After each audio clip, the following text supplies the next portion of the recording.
तहसीन भाई ने आज ये बोला है कि मुसलमानों को यूसीसी से कोई प्रॉब्लम नहीं है। क्या आप ये बोलते हैं कि मुसलमानों को यूसीसी से कोई प्रॉब्लम नहीं? के जरिए उससे तो प्रॉब्लम है। हम तो वो हैं जिसने पहली मस्जिद खुलवाई केरला में। हम किसी धर्म नहीं, को हम लोग मतलब नहीं करते। नहीं, हम लोग मतलब कौन है? हिंदू। हम लोग मतलब कौन है? तो आपको हम क्या नजर आ रहे हैं? आप हिंदू, हम हिंदू नहीं। गवर्नमेंट भी गलत, तुषार भी गलत, मोदी जी भी गलत, सब गलत। आप सही हैं। आप बताइए, क्रिमिनल लॉ अगर सेकुलर है तो क्या इसका मतलब सिविल लॉ कम्युनल है?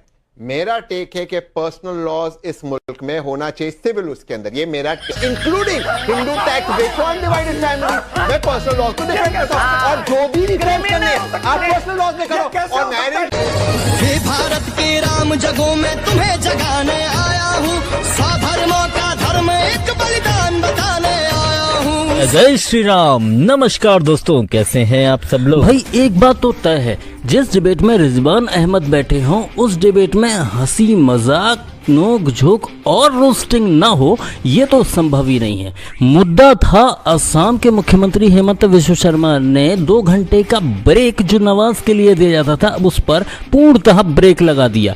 भाई जहां अदर समुदाय जैसे कि हिंदू, सिख, बौद्ध, जैन और अदर समुदाय के लिए कोई ब्रेक नहीं है, वहां किसी एक विशेष समुदाय को विशेष दर्जा क्यों दिया जाता है? मुद्दा उसी पे था जो बहुत ही मजेदार था। आप भी एंजॉय कीजिए। जय श्री राम। पहला सवाल मैं अनुराग भदौरिया जी आपसे पूछूंगी, ये मुसलमानों को टारगेट करना कैसे हो गया?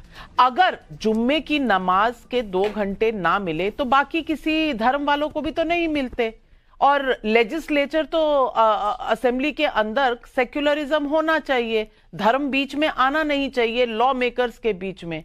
तो भैया दिक्कत क्या है? दिक्कत यह है कि आजकल बीजेपी के अंदर में नेताओं में कंपटीशन चल रहा है।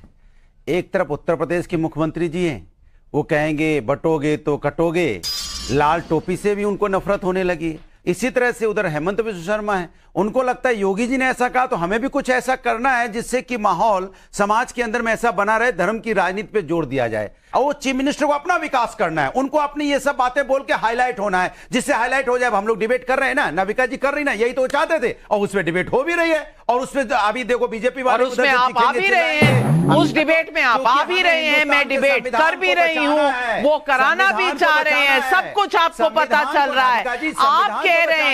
आप कह रहे हैं कि संविधान को बचाना है, तो अजय आलोक जी, संविधान तो सेक्युलर है और बहुत से ऐसे राज्य हैं जहां असेंबली में ये छुट्टी नहीं मिलती। वो क्या राज्य जो है वहां पर मुस्लिम क्या लोग जो है वो चोला उठाकर बगावत का खड़े हो गए? नहीं, वहां ठीक है। तो सब जगह यूनिफॉर्म होना चाहिए, लेकिन दिक्कत किस बात की है इनको? ये कंपटीशन तो नहीं है हिमंता जी और योगी जी के बीच का, जिस पर इशारा कर रहे हैं अनुराग जी? कंपटीशन इशारा नहीं कर रहे नाविका जी, कंपटीशन चल रहा है कौन बड़ा नेता बन जाए। लेकिन भैया आप लोग अपनी राजनीति करो, लेकिन देश को तो कम से कम संविधान को तो मान के चलो। अपनी राजनीति चमकाने के चक्कर में समाज के संविधान के खिलाफ कैसे अजय आलोक जी? नहीं, मुझे हरा कुर्ता बस ये बता दें, संविधान में कहां लिखा हुआ है कि जुम्मे के दिन नमाज के लिए 2 घंटे की छुट्टी होनी चाहिए? कहां लिखा हुआ है? जवाब दो। नहीं लिखवाना हुआ है। आप लिखवाना चाहते हैं तो आपके 4 मुस्लिम सांसद हैं, कांग्रेस के 9 मुस्लिम सांसद हैं, 5 टीएमसी के सांसद हैं, पार्लियामेंट में प्राइवेट मेंबर बिल ले आइए, हो जाए चर्चा कि आप लोग चाहते हैं कि जुम्मे के दिन 2 घंटे की छुट्टी हो। इसको संवैधानिक बना दीजिए अनुराग जी। जवाब दूंगा। मजाक बना रखा है क्या आप लोगों ने? देश का प्रोप्राइटरी है। कभी कहेंगे संविधान से देश चलेगा, संविधान से देश चलेगा। संविधान में लिखा कहां हुआ है? वो कह रहे हैं पॉलीगैमी खत्म करेंगे, बहुविवाह खत्म करेंगे, तो उसमें आपको दिक्कत है। क्यों? मुसलमानों को अलाउड होनी चाहिए क्या 2-3 शादी करना? आप समर्थक हैं इसके? अभी दूंगा मैं। क्या बोला तूने? अभी दूंगा मैं। नहीं दूंगा ही भी। नहीं दूंगा, बीजेपी की तरफ थोड़ी भाग जाऊंगा। कैसी अपमानजनक बातें कर रहा है, ये अश्लील है ये लोना। योगी जी ने कहा बटोगे तो कटोगे, वो किसके लिए कहा? आपके लिए कहा था। किसके लिए कहा? आप तो यूनाइटेड हो ना। आप ही बता दो। आप तो यूनाइटेड हो, आप कहां बट रहे हो? नहीं, आप कहां बट रहे हो? किसके लिए कहा? आप बता दो। हिंदुओं को लिए कहा, उसमें आपको क्या दिक्कत है? आप तो नहीं ना हैं। आप बीच में क्यों बोल रहे हैं? मुझे तो बात खत्म करने दीजिए। बात है कि ये नैरेटिव ही गलत है। नमाज के लिए किसी को नहीं रोका गया है, नमाज की सब इज्जत करते हैं इस हिंदुस्तान में। अरे नमाज, हम तो वो हैं जिसने पहली मस्जिद खुलवाई केरला में, हिंदू राजा ने खुलवाई थी, जब बाहर से आए थे पहली मस्जिद बनवाई थी केरला में। हम लोग वो हैं, हमारे पास आके सब धर्म नहीं, हम लोग मतलब क्या हुआ, संरक्षित होते हैं, आगे बढ़ते हैं। हम किसी धर्म नहीं, को हम लोग मतलब नहीं करते। नहीं, हम लोग मतलब कौन है, हिंदू, हम लोग मतलब कौन है, तो आपको हम क्या नजर आ रहे हैं? आप हिंदू, हम हिंदू नहीं।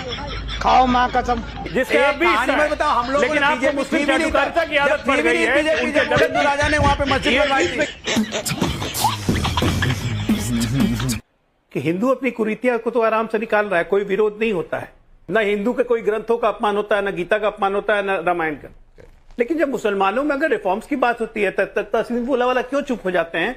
जब कोई मुसलमान मौलाना बोलता है हमारे मदरसों में मत घुसिए, अगर कोई मदरसा उत्तर प्रदेश में नकली नोट छापने की मशीन चलाता हो और पकड़ा जाए तो उसको ढाना नहीं चाहिए, बुलडोजर नहीं चलाना चाहिए उस पर। मदरसे का जवाब दो जी। नकली नोट कहीं पर भी छपे, हाँ। वो क्रिमिनल एक्ट, बिल्कुल है। क्रिमिनल एक्ट हमारे देश में 1947 से सेक्युलर है। हाँ। हम सिविल एक्ट की बात करें, ये इसे कंफ्यूज करते हैं। बिल्कुल। ये इसमें सिविल क्या क्रिमिनल एक्ट में क्या अगर किसी ने रेप किया या किसी ने मर्डर किया, क्या क्रिमिनलिटी रिलीजन देखते छोड़ा जाता? 1947 से छोड़ा गया। नाविका जी आप रिस्पेक्ट करें, ये क्रिमिनल एक्ट में सिविल एक्ट को क्यों मिक्स करते हैं? अभी तहसीन भाई ने बोला, माशाल्लाह बड़े खूबसूरत लग रहे हैं, कलावा बांध के आए हैं, कि भैया कोई प्रॉब्लम नहीं है, आ जाए, सबके लिए आ जाए। मैं बस इतना चाहता हूं, नेशनल टीवी पर जो मौलाना साहब बैठे हैं, तहसीन भाई, आप तो कलावा बांधने वाले मुसलमानों में टोपी पहनने वाले मुसलमान की बात कर रहा हूं। आप उनसे यही बात कहलवा दो कि हमें यूसीसी से कोई प्रॉब्लम नहीं है, सबके लिए आ जाए, समाज को सुधारने के लिए आ जाए। पहली चीज। और अभी आपने बोला तहसीन भाई कि 1947 के बाद सिविल लॉ की बात हो रही है, क्रिमिनल की नहीं हो रही है। क्रिमिनल सेकुलर है, आपने ये शब्द यूज किया, क्रिमिनल सेकुलर है, इसका मतलब सिविल सेकुलर नहीं है।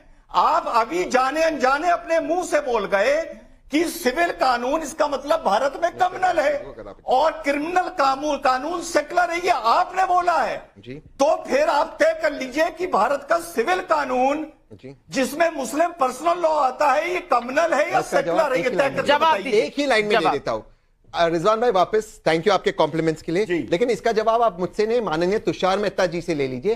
कई बार, एक बार नहीं कई बार उन्होंने माननीय सुप्रीम कोर्ट में पर्सनल लॉज को डिफेंड किया है, कई बार डिफेंड किया है। मैं तो कह रहा हूं कर दीजिए ना। अब आप देखिए, Hindu undivided family tax break जो मिलता है, आप एक मिनट, तहसीन भाई ने लगता है दीवार बहुत देखी है, बार बार कह रहे हैं पहले उसका साइन लेके आओ, पहले उसका साइन लेके आओ, पहले उसका साइन लेके आओ।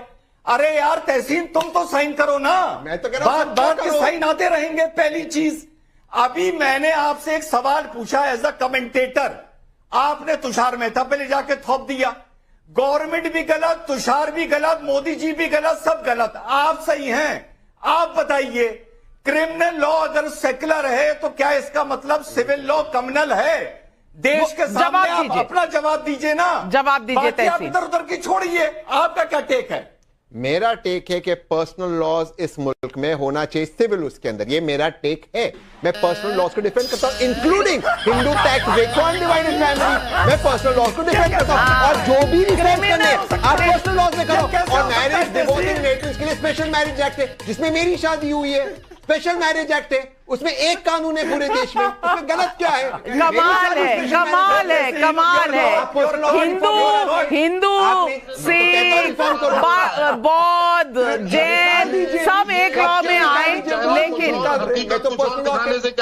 रिफॉर्म्स के पक्ष। जी मुफ्ती साहब देखिए जिस तरह से रिजवान भाई ने कहा कि टोपी वाले और कलावा वाले मुसलमान, मेरा मानना यह है कि हमारा मजहब हर शख्स को आजादी देता है। हमारे मजहब ने जो अहकाम जारी किए हैं उसको जो मानना है वो माने, जो नहीं मानना वो ना माने।